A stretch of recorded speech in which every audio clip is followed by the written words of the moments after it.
বকুৰ পুখুৰীপাৰাত লুকি বেকেলি মৌজা বড়ো জাতীয় পৰিষদ আৰু বড়ো কৃষ্টি মন্দিৰ সংঘৰ শতবৰ্ষৰ কাৰ্যসূচীত 100খন পতাকা উত্তোলন।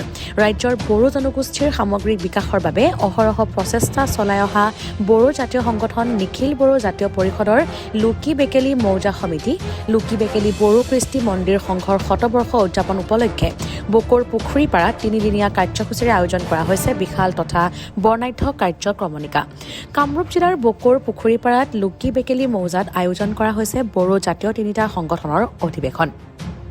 উল্লেখযোগ্য যে বড়ো জাতীয় পৰিষদ বড়ো কৃষ্টি মন্দিৰ সংঘৰ শতবৰ্ষ উদযাপনৰ লগত সংগতি ৰাখি আয়োজন কৰা হৈছে লুকি বেকেলি প্ৰাথমিক বড়ো সাহিত্য সভাৰ 52 সংখ্যক বাৰ্ষিক অধিৱেশন।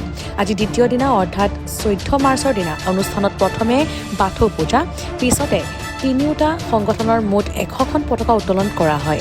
লগতে শ্বহীদ তৰ্পণ আৰু স্মৃতি তৰ্পণ কাৰ্যসূচী ৰূপায়ণ কৰা হয়। ইফালে দিনৰ ভাগত ছাত্ৰ ছাত্ৰীৰ শৈক্ষিক উত্তৰণ উৎসাহ যোগোৱাৰ উদ্দেশ্যে সাহিত্য প্ৰতিযোগিতা, তিনিওটা সংগঠনত নেতৃত্ব দি অহা নপুৰণি বিষয়ববীয়াসকলৰ মাজত অন্তৰংগ আলাপ আৰু প্ৰাক্তন কৰ্মীসকলক সম্বৰ্ধনা জনোৱা হয়। উক্ত অনুষ্ঠানতে বড়োসকলৰ লোককৃষ্টি আৰু লোকবাদ্য যন্ত্ৰৰ ব্যৱহাৰ শীৰ্ষক আলোচনা চক্ৰ অনুষ্ঠিত কৰা হয় বুলি জানিবলৈ দিয়ে বড়ো জাতীয় পৰিষদৰ সভাপতি কমলাকান্ত দৈমাৰী আৰু সম্পাদক দীপেন্দ্ৰ নাথ বড়োৰ উপৰিও আয়োজক সমিতিৰ সভাপতি চাহেশ্বৰ বড়ো আৰু সম্পাদক উমেশ চন্দ্ৰ বড়োৱে। নমস্কাৰ কলমবাই, আজি আপোনালোকৰ চেনেলৰ জৰিয়তে সমূহ আমাৰ ৰাইজক আমি জনাব বিচাৰিছোঁ যে আমাৰ গৌৰৱ উজ্জ্বল লুকি বেকেলি মৌজা বড়ো জাতীয় পৰিষদৰ যি শতবৰ্ষ উদযাপন হৈ আছে আৰু সাহিত্য সভাৰো আমাৰ 52 সংখ্যক অধিৱেশন যৌথভাৱে ইয়াত পুখুৰীপাৰা এই গাঁৱত অনুষ্ঠিত হৈ আছে যোৱাকালিৰ পৰা। আজিৰ আমাৰ দ্বিতীয় দিনটোৰ প্ৰথম কাৰ্যসূচী আছিলে বাথৌচালিত আমাৰ বন্তি প্ৰজ্বলন আৰু বাথৌ আৰজ, সেইটো ইতিমধ্যে হৈ গ'ল। আৰু তাৰ পিছতে আমাৰ ঠিক 10 বজাত আমাৰ পতাকা উত্তোলন অনুষ্ঠান আছিলে।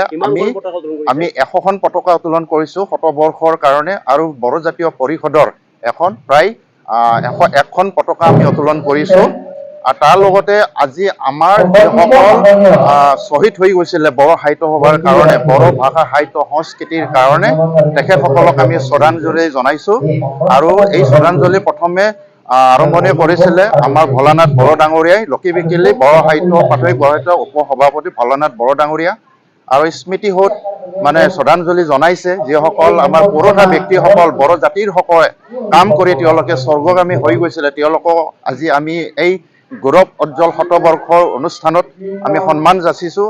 আৰু তেখেতসকলক প্ৰথমে শ্ৰদ্ধাঞ্জলি জ্ঞাপন কৰিছে আমাৰ লুকি বেকেলি কৃষ্টি সংঘৰ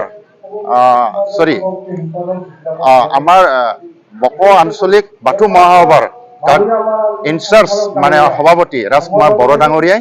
তাৰপিছতে আমাৰ শতবৰ্ষৰ যি 100খন পতাকা প্ৰথমতে আমাৰ বড়ো জাতীয় পৰিষদৰ লুকি বেকেলি মৌজাৰ পতাকা উত্তোলন কৰে মাননীয় সভাপতি কমলাকান্ত দৈমাৰী ডাঙৰীয়াই।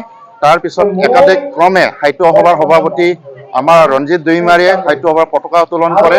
আৰু 100খন পতাকা বড়ো জাতীয় 100খন পতাকা 100জন আমাৰ বড়ো জাতিৰ যিসকল লিডাৰ্ছ বা দৈদিনগিৰি যাক কোৱা হয়, যিবিলাক আমাৰ সংগঠনৰ মুৰব্বী আৰু সাধুংগৰাসকল, খলগৰাসকল, জাতীয় পৰিষদৰ প্ৰাক্তন বিষয়ববীয়াসকল আৰু আমাৰ সাহিত্য সভাৰ প্ৰাক্তন বিষয়ববীয়া, কৃষ্টি সংঘৰ প্ৰাক্তন বিষয়ববীয়া, বৰ্তমান বিষয়ববীয়াসকল, এনেকুৱা মিলি আমি 100জনে আজি পতাকা উত্তোলন কৰিছোঁ খুব সুন্দৰভাৱে।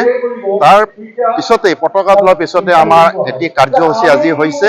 এই কাৰ্যসূচীটো হৈছে আমাৰ কোন বড়ো মাধ্যমৰ ছাত্ৰ ছাত্ৰীসকলৰ মাজত শৈক্ষিক দিশৰ ওপৰত প্ৰতিযোগিতা, কবিতা আবৃত্তি প্ৰতিযোগিতা, আমাৰ ড্ৰয়িং কম্পিটিশ্যন, আৰু এইবোৰেই হৈছে শৈক্ষিক দিশৰ। আৰু এইটো কাৰ্যসূচী ইতিমধ্যে আমাৰ সমাপন হ'ল। আৰু এই কাৰ্য শুভ উদ্বোধন কৰিছিলে আমাৰ বড়ো সাহিত্য সভাৰ প্ৰাক্তন কাৰ্যকৰী সদস্য আমাৰ মনীন্দ্ৰ দৈমাৰী ডাঙৰীয়াই এইটো ইতিমধ্যে কৰিছে। তাৰপিছত আন এটি কাৰ্যসূচী এতিয়া চলি আছে, সেইটো হৈছে আমাৰ লুকি। বকুৰ পৰা ধনমণি মেধিৰ ৰিপৰ্ট।